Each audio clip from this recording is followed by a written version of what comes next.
Welcome, and in this video we're going to take a slightly different view on the River Thames and London from it. We're right underneath Southwark Bridge. Now Southwark Bridge is one down from Cannon Street. It's also adjacent to the Millennium Bridge, so it's the one you see when you're going across the Millennium Bridge and you're looking towards Tower Bridge. Now the reason we've come here is not only do we come to see what's going on here at Southwark Bridge and look at some of these amazing things which are underneath Southwark Bridge itself to go through on the Thames path, but we're also going to Queenhithe. Haven't heard of that? You want to stay watching? Have we got a treat for you? Now we start here underneath Southwark Bridge and we've got some drawings of the different Southwark bridges as they were built. So let me tell you a little bit about them. The first bridge opened in 1819 and it was designed by John Rennie the Elder. Now there's the previous bridge to this one, and in a map showing its construction it was labelled as Queen Street Bridge, but all maps past 1818 the bridge was then known as Southwark Bridge. Now the bridge consisted of three large cast iron spans supported by granite piers. The bridge was notable at the time for having the longest cast iron span, which was 240 feet, 73 metres, ever made. Unsurprisingly, it became known colloquially as the Iron Bridge, as it was mentioned in later Charles Dickens' Little Dorrit. Now the iron spans were cast in Rotherham, and it was a commercially tolled operation which was trying to compete with the toll-free Blackfriars and also London bridges which were nearby. But the company became bankrupt after its interests were acquired by the Bridge House Estates, which then made it toll-free in 1864.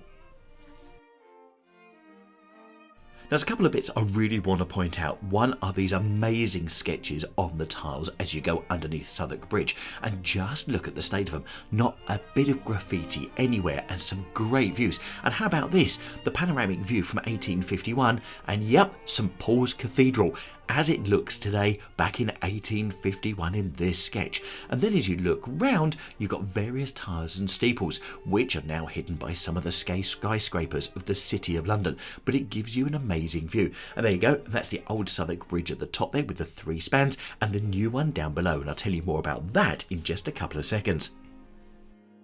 Now the other amazing thing I wanted to point out, have you noticed how many people have come down here?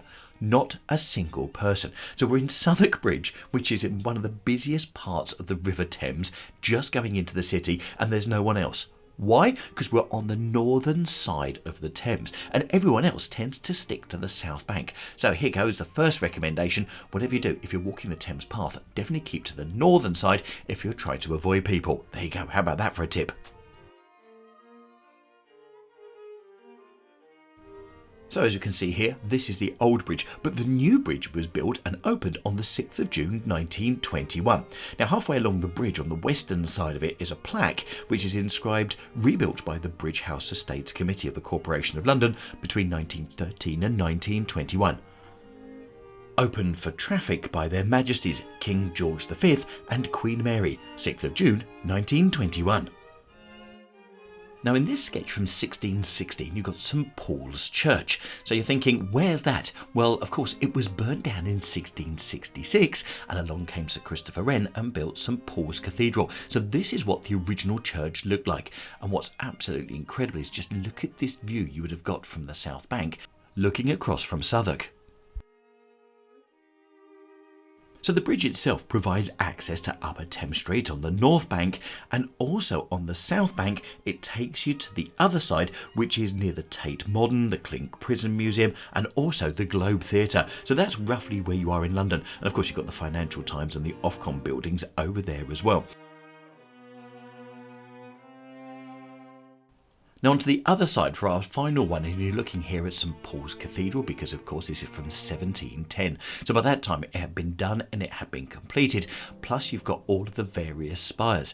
But what is absolutely fascinating was of course after the Great Fire of London, Sir Christopher Wren wanted to build a monument to commemorate the Great Fire of London, and that is the tower, which still stands today at the very right of this sketch. Oh, and by the way, that's the old London Bridge that's going across with the houses on it as it was at that time. Again, the amazing thing about coming down here and coming to the north side of it is you've got these amazing sketches. Once again, See any people? Not at all. Really, people don't really come down on this side. Now, if you go on the south side of the river and go underneath Southwark Bridge, you've got sketches there. But because it's such a really popular walkway, you don't really get the chance to stand back and admire it without people coming past. Now, below the bridge on the south side are some old steps. And these were used by the Thames watermen as a place to moor their boat and wait for customers to take them backwards and forwards across the Thames.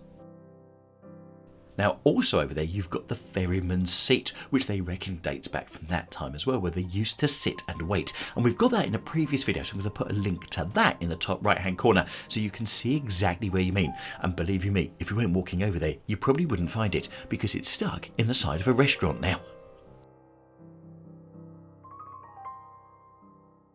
Another beautiful thing about being on the North Bank is you get the great views back across. So you've got the Tate Modern, you've got the Globe Theatre. As you can see, you've got the Millennium Bridge going right across, which is the pedestrian bridge here in London. And then, of course, as you come back round, you've got Southwark Bridge.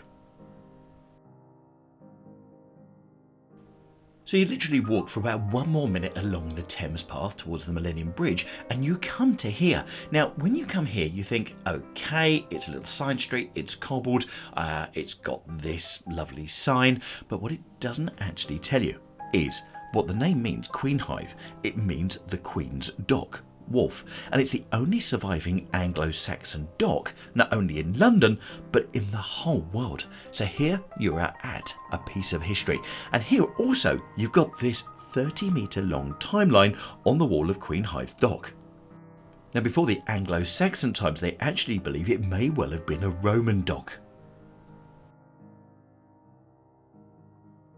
So as I tell you about some of the history of the dock, just take in this mosaic. And there's a couple of bits I need you to take in. First of all, you've got the numbers going across, so that's the actual year. But also at the top and the bottom as well, you'll see within the mosaics, you've got things like shells, you've got bits of pipe, etc. These are all things that have been found in history from the riverbed of the Thames nearby and have been placed within the mosaic. So not only have you got the history, you've got bits of history within the mosaic as well. And we'll come back and show you a couple of those in a minute.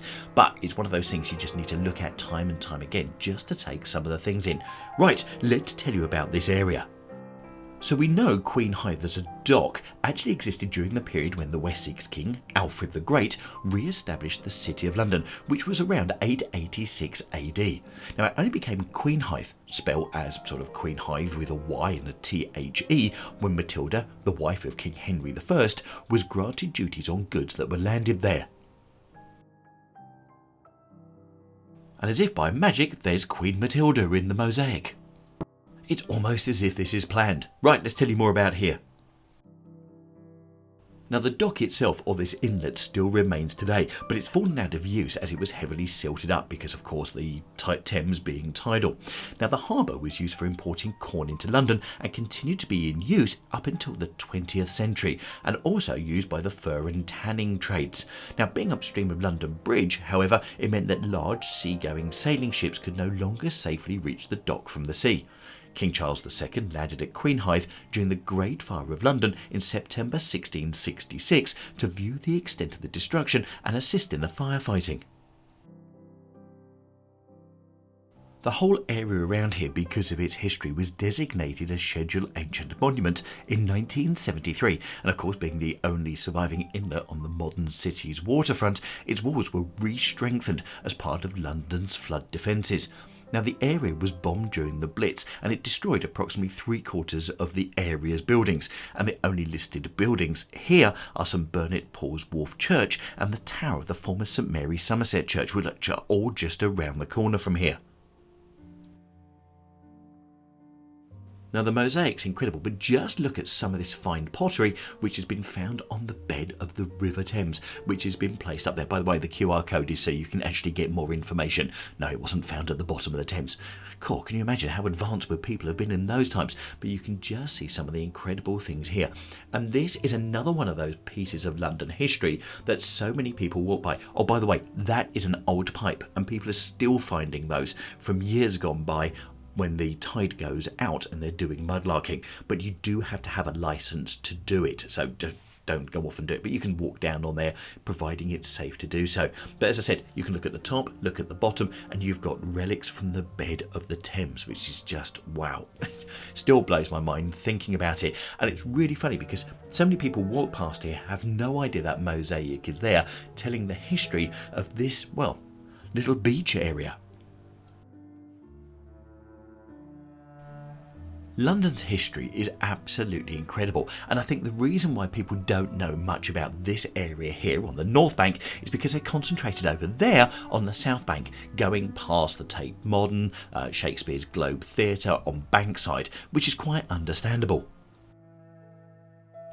Now, we're really lucky in London because the Thames is tidal. When it goes out, it really does expose quite a lot of the shoreline. And one of the places that we went to was underneath Tower Bridge. Yes, you can go underneath Tower Bridge, but you've got to be careful of the tide and you've got to do so safely. And also, you can't take the things that you find on the shore because you've got to be licensed to do so. Anyway, link to that video is up in the top right-hand corner.